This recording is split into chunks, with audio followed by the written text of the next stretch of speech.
Welcome to our Flame Beauty Insider podcast.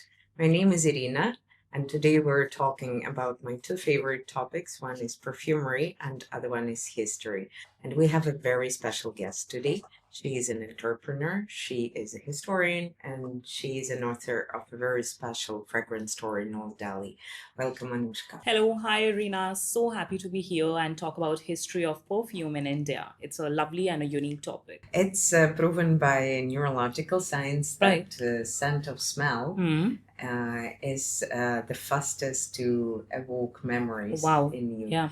So, what about you? What are Mm. the scents that Yes. make you feel energetic during the day? Actually, that's an interesting question, and I feel that scents are so different for everyone. For me, the first smell that I think of when I think of everyday life or childhood is jasmine. So my father used to every Saturday he used to buy gajra for my mother, which could be worn on the hair, and your hair will smell divine throughout the entire day. So even now, I tend to buy a string of jasmine flowers and put it in a bowl. Yeah. That's nice.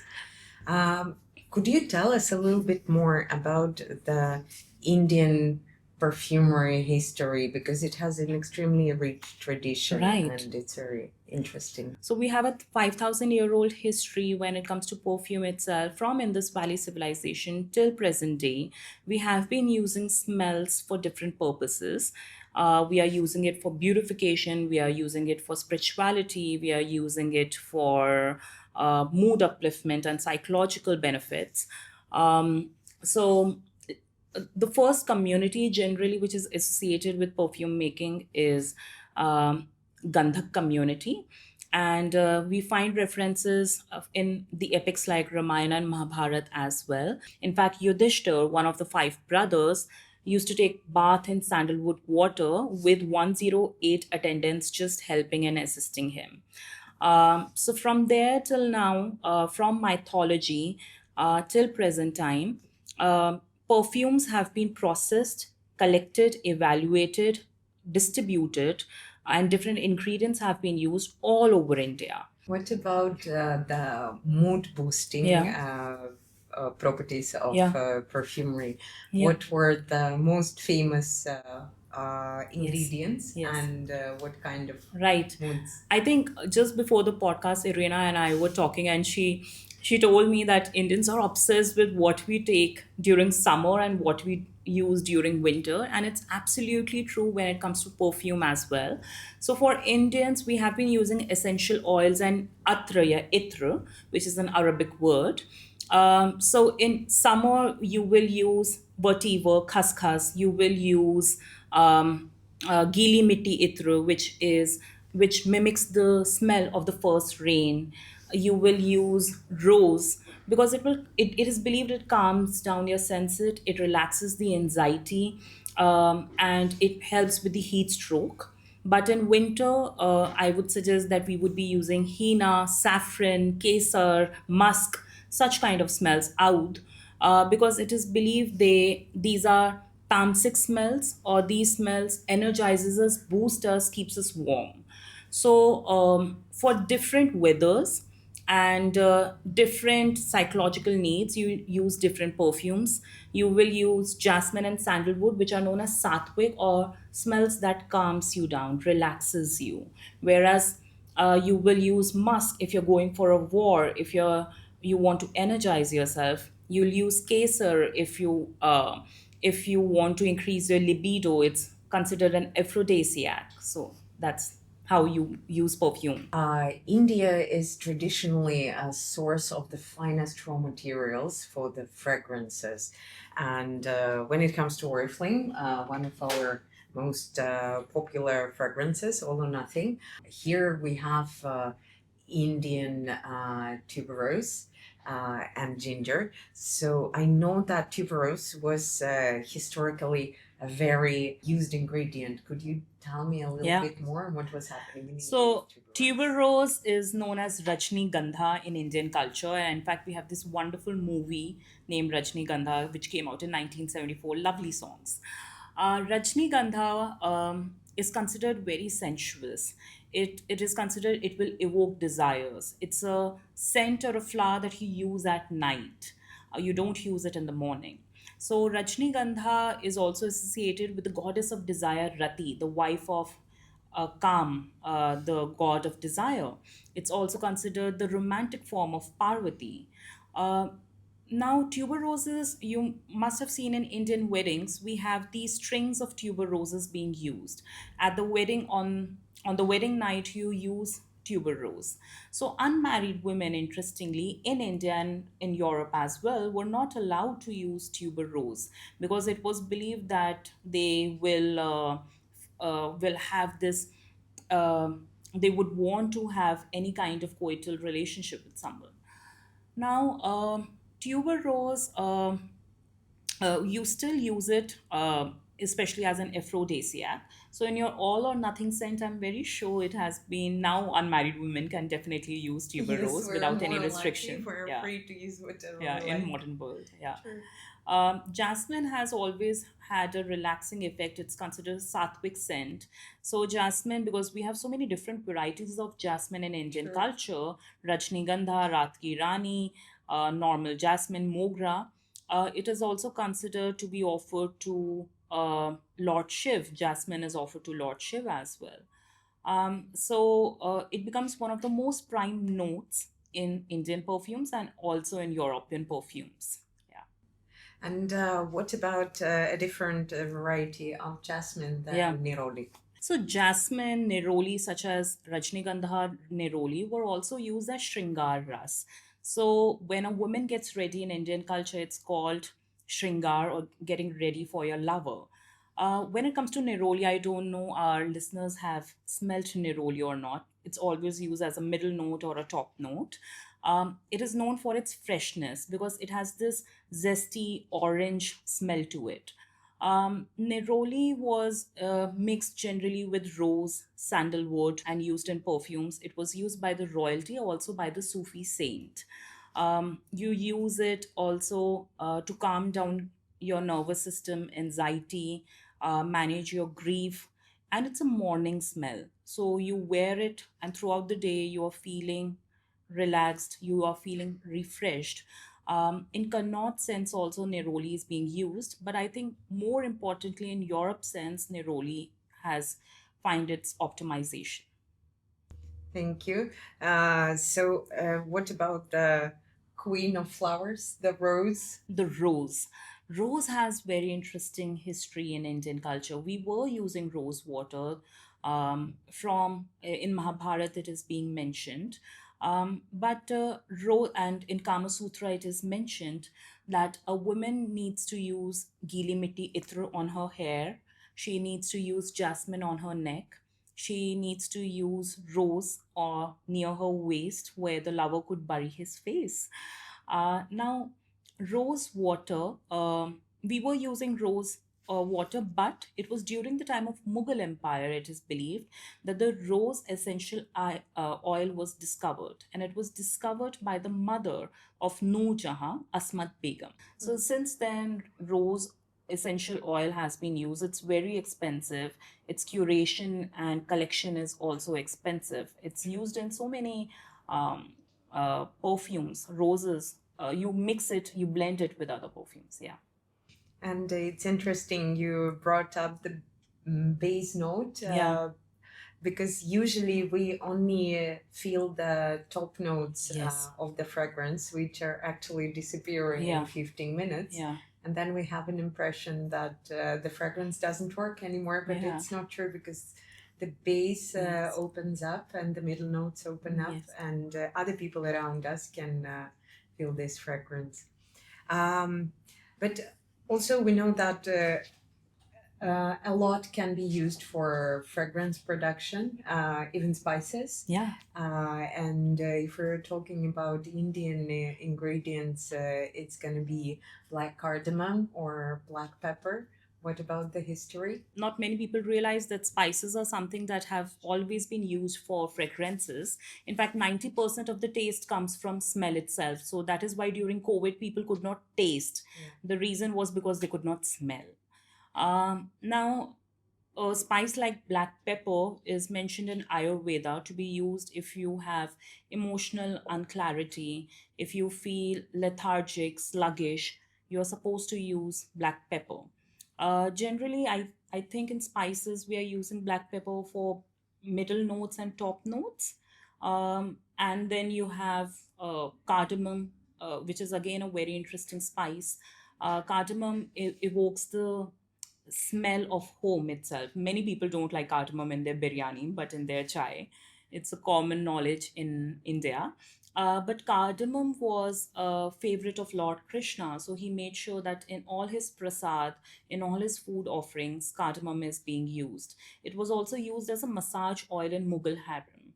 So the women used to take cardamom oil, use it on their hair and on their body.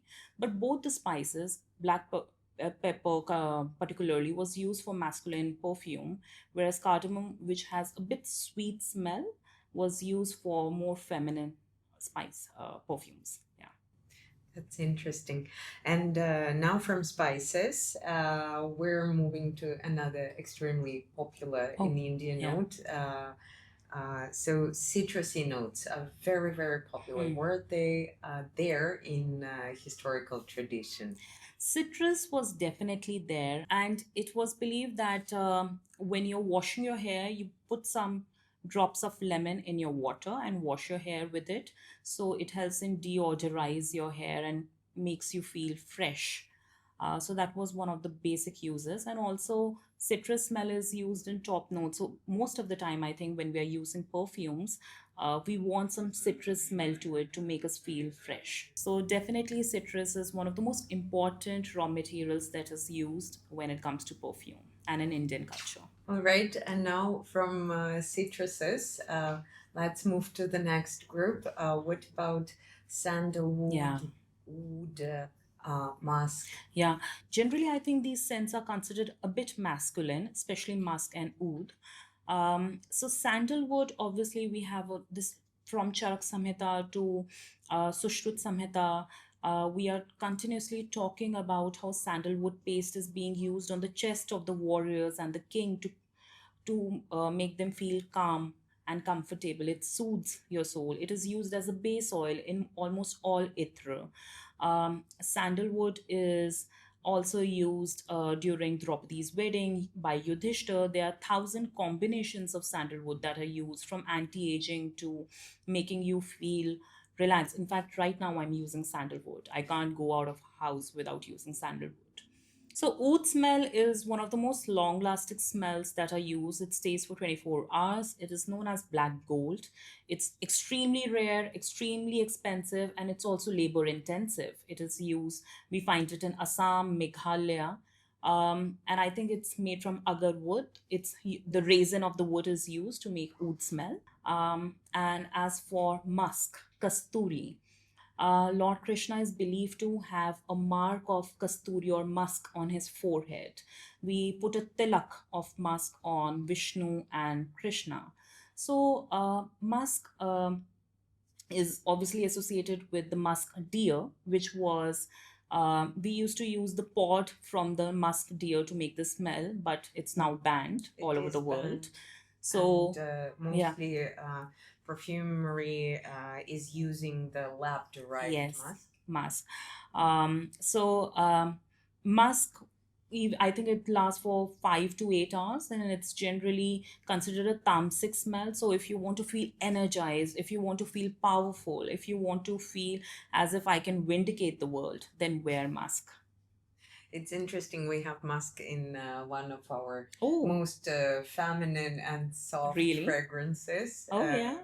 I think it also because it has a woody smell to it. Yes. Yeah. And there are different kinds of musk as well we can use. Yeah. Okay. Lovely.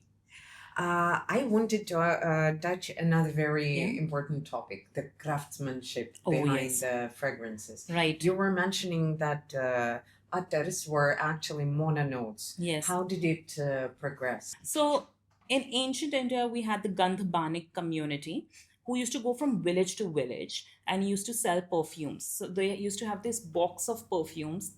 And suppose you are a buyer, so they'll make you sit down, they'll make you test each one of them. Fragrance party.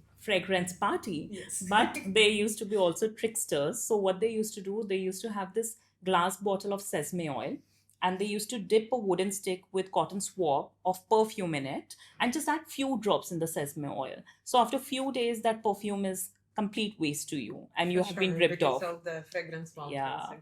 But the art of making perfume itself is known as Gandha Yukti. And so people don't, I think, understand that perfume is like food. It needs to be processed. You take the raw materials, but then you need to go through several steps before you find the final product. So this Gandhabani community used to collect the raw materials. They used to process it, and then they used to sell the final product. Similarly, we had this process of attar making, which in Kannauj is known as the perfume city of India, where earlier we had 400 distilleries. Now we only have 100 left.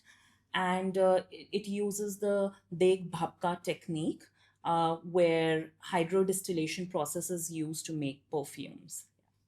But in a way, I would also compare Yeah, perfumery with fine dining because right. it's a masterpiece. Yes, Every composition is unique, unique. and we as a company also work with best master perfumers. Yes, The noses, they're also unique yes. because there are less of master perfumers Yeah. all over the world than cosmonauts. Mm.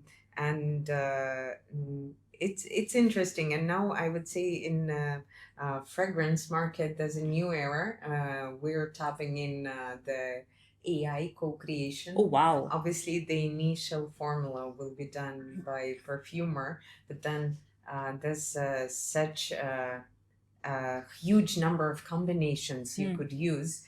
So then basically AI helps to match a unique combination for some particular mood. And Oh, we recently added to our portfolio our first perfume created with help of AI, oh, wow. Scope, and people are really liking it. So the name is Scope? Scope. Oh, wow. Lovely. So do we have that perfume with us? I would love to smell it. Let me check. Yes, we do. So this is Scope Earth Wonder, and it has all the best things that Earth can offer Oh, us. It has fruits, it yeah. has flowers, it has herbs. Wonderful. Earth Wonder. Yes. It's fresh. It's something I would like to wear in the morning when I'm getting out of the house. Yeah. I wanted to offer you to select Oriflame fragrance that Oh, will correspond to your current mood I'll and be your honored. olfactive preferences. So let's do it. I will use my phone Okay. and I will ask you a few questions. Okay. And you guys can find this quiz as well. It's right there on our website. What is a relaxing day for you? A. Himalayan retreat. B. Picnic in a garden. C. Exploring palaces and lakes of Udaipur. Or a coffee break in a cozy cafe. Oh my God. All of them are so nice. Can't I select all four? But Which sounds more relaxing for you today? I think I would love a coffee place right now, given my hectic schedule. I don't want to pack and go to Himalaya. Yeah. Okay. Then next question is, uh, what memories evoke strong emotions in you? A. A walk in a forest after the rain. B. A floral bouquet that you got Yeah. from the loved one. C. Exploring the charming streets of Kochi Fort. Or when you think about Goan golden sands and sun. Yeah. I think the first, the smell of the rain itself. So that's such a lovely memory. We are waiting for the rains in India now. If you're selecting a fragrance candle for your house, Yeah. what would it be? Would it be sandalwood? Would it be a scent of summer blooming garden? Would it be patchouli, or you would prefer cinnamon and vanilla? Oh, patchouli is lovely smell. Great. And the last question is, what kind of aroma appeals to you the most? Fresh, floral and fruity, sheeper, or ambery? Oh, I think ambery is the perfect smell. Okay, and now we need to select what kind of mood you're in right now. I have, I have too many moods right now, I think. Okay, Yeah. let's see which one is the strongest. So, do you feel sensual and mysterious? Do you feel romantic and dreamy? Bold and confident? Elegant and sophisticated? Happy and energized? Or peaceful and refreshed? I think peaceful and refreshed after this conversation about history. I think I know which fragrance will come out. So now we're going to the page where we have the selection. Okay, we have a result, and today it is Scope Time Loop. Please try I'm it. really excited to try it. Let me. This is amazing. This is everything you would want to use in the morning. It refreshes, it's calm, it's not too citrusy, yet it's a bit floral. Amazing. I can't believe that a quiz actually helped me find a scent, and that's such a big problem for a lot of people that they are unable to decide, I don't know what I want. So, But also, amazing. don't forget that tomorrow your mood might change, and don't forget to come back and Come back select one again more. and one more. Yeah. It will be a bit expensive on my pocket, but I think mood. Yeah. No, actually, Yeah. because we are offering the quality of the fine fragrances, but at the same time, Same if you time. will compare, we are Right. very much affordable. Yes, and there's a wide range of perfumes that you can Yes. actually select it from. Yeah. That's what makes Oriflame one of the most beloved brands in India. Thank you. Thank you so much for coming, for joining us today, and it was extremely interesting. Thank you so much, Irina. I think this was one of the most fun podcasts and conversations I had because it's very rare that we have a talk on the history of perfumes and do it in such an engaging and interactive way. Yeah. Thank you.